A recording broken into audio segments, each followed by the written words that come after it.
Welcome everybody. Today I'm discussing digital. I'm speaking with Andreas Nest. Andreas, could you kind of give everyone a bit of an overview of what you do as a business, and if you can talk a bit about how you kind of use digital marketing within that as well to start with, that'd be great. All right, cool. Yeah, hello, Rob. Thanks for inviting me over to this little chat here.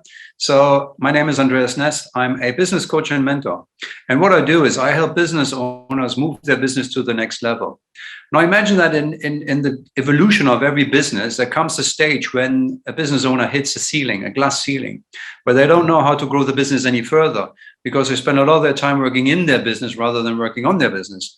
And so my job as their coach is to take them to that next level, whatever the level is for them. Could be more profit, more revenues, could be perhaps finding new sites and expanding the business into other territories. Whatever it is that is stopping them from growing is what I remove, and I help them get to that next level.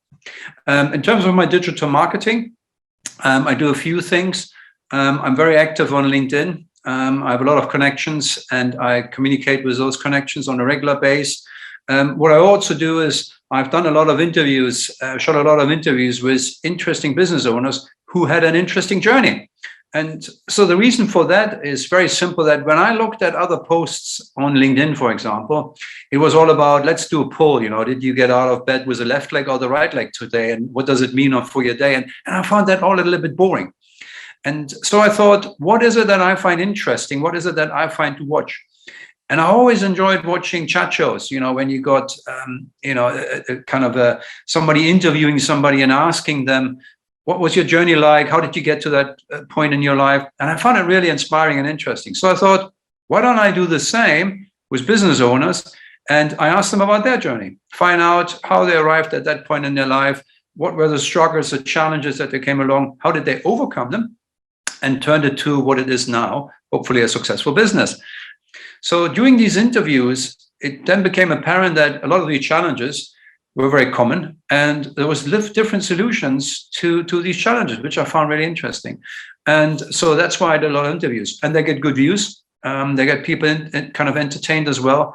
And it's not just, reading something and then thinking about it, is actually really participating and doing it. So that's what I do. Yeah, for people that aren't aware, that you and I did some work on that in the past. And to be honest, that's where I got the idea for this. Right, okay, there you go. And you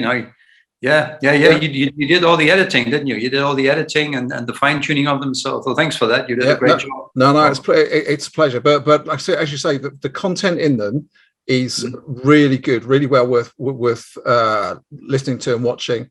And I will definitely advise you all to go and watch some of the videos that Andreas is talking about. There's lots of business interviews on your YouTube channel, and they are really, really good. YouTube's always an interesting sort of medium and channel. Have you found sort of like growing your subscriber list? Has that worked well, or? I have a really good subscriber list on LinkedIn. On YouTube, it's okay, I would say. I don't promote my videos very much on YouTube. I use YouTube as kind of a backup place to have them on there. And when you watch my videos, they will link you back to YouTube, which then is kind of a good depository.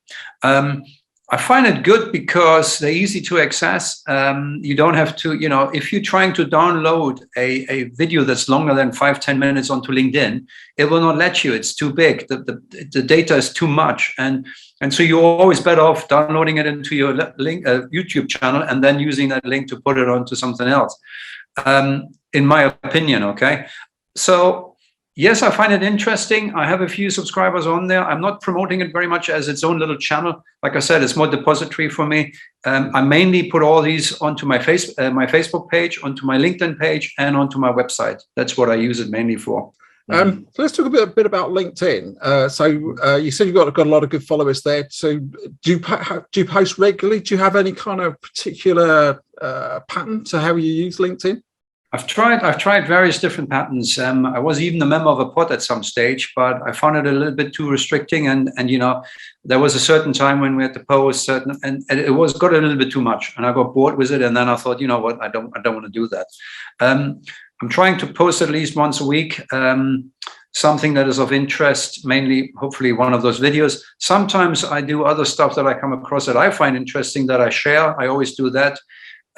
It's not just so much posting and that, it's also looking at other people's posts and commenting or liking those posts that I find very amazing in terms of generating leads from LinkedIn.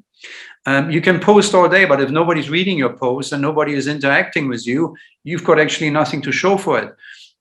Sometimes it's easier just to look at an interesting post and make a comment and then see what the other person says. I think in terms of LinkedIn, it's a bit like, going to a networking group. If you are there and you're opening your wallet from day one and wanting to sell to the group, nobody wants to buy anything. But if you change that around and you ask, can I help anybody? What are you struggling with? And really getting out there and reaching out and commenting and talking to people, having a conversation is where the magic happens for me. So I do a lot of that. That is really, really good advice. Worth its weight in gold. And you're absolutely right. It is all about having those conversations. It's not all about I've started it here. And certainly if you're going with a hard sell type posts, they just don't go anywhere. So that's really good advice to share to everybody.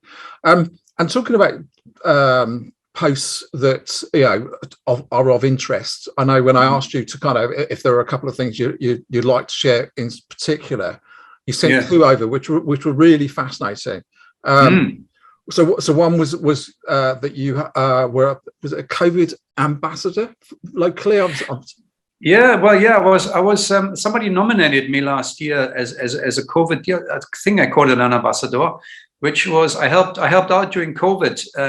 I tried to help as many business owners as possible. I offered pro bono coaching sessions. And so somebody nominated me to the local councillor, Alan Mack, and he gave me that prize. It came out of the blue. I was really surprised. It's really good. Thanks for that again. Yeah. And it's just giving back to the community. And it's a bit like what I said earlier. People are not stupid. They see that you going in there and you want to sell, and take. And that doesn't work. LinkedIn is a massive networking site. It is. And it's networking on a virtual level. So the same rules apply as in the face-to-face networking. You go in and help people first. People need to know, like, and trust you before they actually start thinking about buying anything. Yeah. And before you get to the know, like, and trust, there's a bit of a journey. Yeah. And you got to cover that.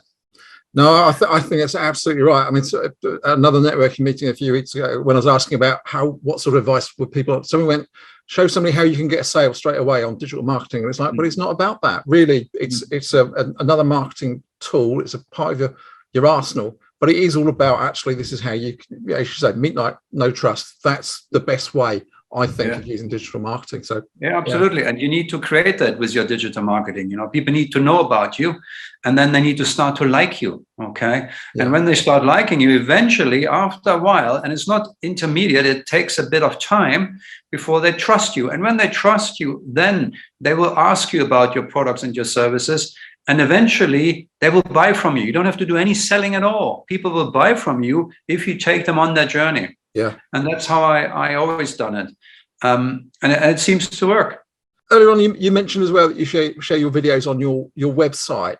How does your website build into your digital marketing and sort of, does it drive inquiries and that sort of thing for you? It does drive inquiries. I do get leads from my website, which is great. I see my website as the center of all my digital marketing. Every post, everything I put out there links back to my website. Okay, all these videos that I have out there are also going always back to my website, because that's why I want people to read more about what I do and how I do it, because I can't put that in a little post. When it comes to the world of coaching, if you're trying to explain to somebody what coaching is all about, it's really hard to get your head around it. So it's a bit like explaining how to ride a bike. You can't theoretically understand how to ride a bike until you actually sit on a bike and do it. And so the way for me is to send people back to my website, to get them on there and have a really deep look and go through all the different things I have on there to really get a bit of an understanding. And once they get this understanding, they will then hopefully ask me for a complimentary coaching session whereby I through the medium of a coaching session, I help them then understand what it's all about. And so the website is crucial in that, because it's got all the information in one place. Again, I'm sure you've read my strategy documents, because I think everyone should be, that website is the kind of the heart of everyone's digital marketing. It's your bit of the internet, that's your estate that you can manage. And as you say, it's where you want everyone to come back to. And it's also where Google goes to find you. So when somebody's looking for, I want a business coach in the Portsmouth area, which is something that they like to want in Google, Google wants to see that from your website, to be able to go, oh, do you know what, Andreas is a great example of this from the content. So I'm going to put you higher up my ranking list, hopefully on page 1, and hopefully the top of it. Again, without you having to really have to pay for that, because you're doing all the right things content-wise. Well, yeah, absolutely. And also, I think when you talk about Google, it's really important to have a shop front at Google My Business. Yeah. A lot of my clients, when I first meet them, they don't have a Google My Business listed. And I'm thinking, you're missing a massive trick there, because it's free. It's absolutely, it doesn't cost you a penny to put your business on there. It puts a little needle in the map. It puts your logo out there. It tells people what you're all about. You can put photos there. You can put videos on there. You can put, even the best thing on Google My Business is customer ratings, I believe. Because that's how you get the ranking within that. When somebody clicks on, whatever your business is, it will come up with the rankings and the people's comments about you. And people always believe other people more than yourself. So if I say I'm great, nobody believes me. But if other people say, they go, well, maybe I should be listening now. And so not using Google My Business as an amplifier of what you do, I think is a must. You absolutely have to do that. Oh, and it's easy to do. It's really easy to do. Yeah. And as you say, it's easy, it's free. And if you Google anything with kind of a local term, so, as I said, business coach near Portsmouth, because that whole map section of the Google results is all driven through Google My Business posting. So and your thing about reviews as well, that's really, as you say, absolutely right, it's really powerful. But one of the things that people don't do is proactively ask people to do it. And I was reading recently about a great strategy. I don't know if this is something you do as well. It's actually as part of either sending somebody an invoice or an invitation or something like that, or closing a piece of business, or you actually send them a link and say, could you put a review here, and direct them to your Google My Business page, because that's a really good place. That's exactly what I do. I do it usually when somebody says, well, that's fantastic. I've just had a massive eye-opener. Every time somebody says, great, I go, oh, great, oh, good. Could you do me a favor, please? Could you perhaps write a review for me? Because they're in a good mood. They want to help you. And when they're on a high, obviously the review will reflect that. And I don't just use Google My Business for reviews. I also have LinkedIn is also great for reviews and feedback. And it's great because that's a real differentiator. If I were to choose between two businesses, one with no reviews and one with a review, I know which one I would choose. And look at yourself when you go, for example, out for a meal. Okay, there's this fascinating thing called TripAdvisor. And I used to own a pub in the past. So I was on TripAdvisor with my business. And you live and die with that TripAdvisor thing, because if you got bad ratings, nobody's coming. And, if you're trying something new out, a new restaurant, the first place you go is there and check out what's the ratings like. And unfortunately, the first thing we always read is the negative ratings, because these are the most entertaining ones. But they will impact your business. And that's how dramatically are reviews about your business. And so not having them or ignoring them and not asking for them, I think that needs to change, because that is a strong part of your not just your digital strategy, but your overall marketing strategy. Yeah, absolutely. I completely agree. And I like the thing you were saying there about the fact that asking for them when somebody goes, that's a great piece of advice, thank you for that. Yeah, brilliant idea to do it, strike when the iron's hot. One of the things I like to ask people, if there was like one really good piece of advice I can give, and also one piece of advice, just don't do that because it really doesn't work. Yes, start was a good one. About a year ago, I think we had what we call an Action Coach Business Excellence Forum. And so one of the speakers on stage at that part was a guy called Marcus Sheridan. Now, Marcus Sheridan is one of the great marketeers when it comes to online marketing, and his book, They Ask You Answer, was a real game changer for me. He basically had a pool business, a fiberglass pool business in the States, which he still has. And he, as it was ramping up towards the recession in 2008, the big credit crunch, he lost a lot of orders. His business overnight just collapsed in itself. And he was thinking, how can I make a difference? How can I make a change? How can I amplify my digital marketing? And so he thought, what are people actually asking on Google when it comes to my sector, my industry? And, you probably noticed when you put something, a search term into the Google engine, there will be a lot of other similar search terms coming up at the same time. And that gives you a really good idea what people are actually searching when they search for your industry or your sector. And so he was looking at all these questions thinking, so they want to know how much it is. They want to know what's the difference between a fiberglass pool and a concrete pool. And so he looked at all these questions. And then what he did was he created blogs about all these questions. They ask, you answer. Yeah. And he put them on his website. And suddenly his website got extra traffic and extra traffic and extra traffic. And then he found out that, as an example, that one of the questions was always, how much is it? How much is a pool? Okay. And nobody out there in his arena was telling people how much it is. They would say, well, we need to come to your house. We need to measure up. We need to see what you want. It's very bespoke and it's very difficult. And it's all these things. And he thought, well, why don't we keep it simple? And I give them 3 different scenarios, just a pool with a bit of landscaping around it. And then the other scenario, everything done for you with a whole, the whole bells and whistles, everything. And so he put that on his blog, the 3 different prices. He put it on his website, in his blog. And guess what? That blog post, just that one post, since he created it, right, created such a mass of traffic to his website. It's insane. And I can't remember the actual figures. Okay, so don't quote me if I'm wrong here. But he said it was probably 5 to 7 million of extra business that he generated just because of one blog post, because nobody else would tell people how much it is. And so I'm thinking, this is good. This is good. So what I've done over the last 6 to 9 months is I've created posts that ask and answers questions about businesses and do they need a coach? Why is coaching, what's the difference between coaching, consulting? What's the difference? Do I need a coach? And all these questions that people have when I put things about my sector in Google, then there's lots of questions coming up. Yeah. And so I created now videos that answer all these questions. And to no surprise, there's quite a lot of viewings on these posts. And I will continue doing them, answering more and more questions. And I do that by asking my clients, when you first looked for a coach, what is it you were looking for?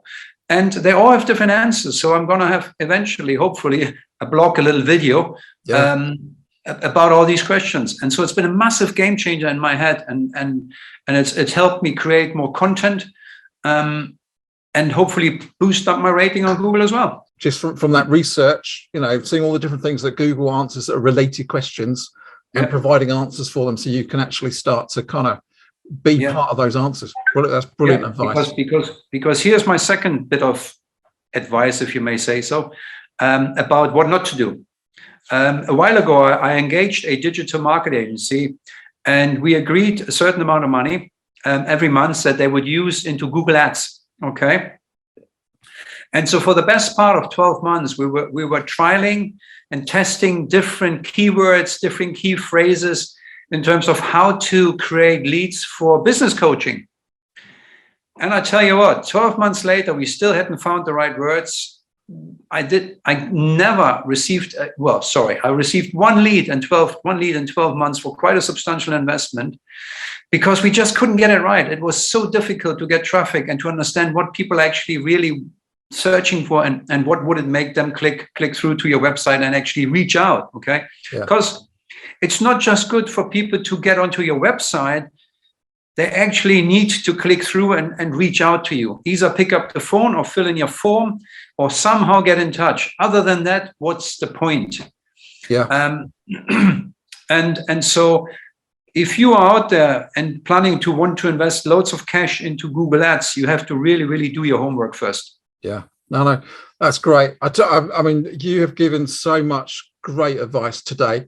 I really do appreciate it. Hopefully everyone watching and listening will take on board what you've said. I think they need to go away and watch and listen to this loads of times and take lots of notes, because there's so much good stuff that you've shared. I really, really do appreciate you taking the time for us today. I hope you've enjoyed it as well. All right. I did love it. Thank you very much. And thanks for giving the opportunity. You're much appreciated. Hopefully it will help somebody else with their digital marketing. There's so many different opinions, and really what it all boils down to, you need to do what works for you, and you need to find that. And it's all through testing and measuring different strategies. And don't just give up if you do one thing and it doesn't work. It might just be a little bit of a tweak that's needed to make it work. That's fantastic. I couldn't agree more. So, thank you.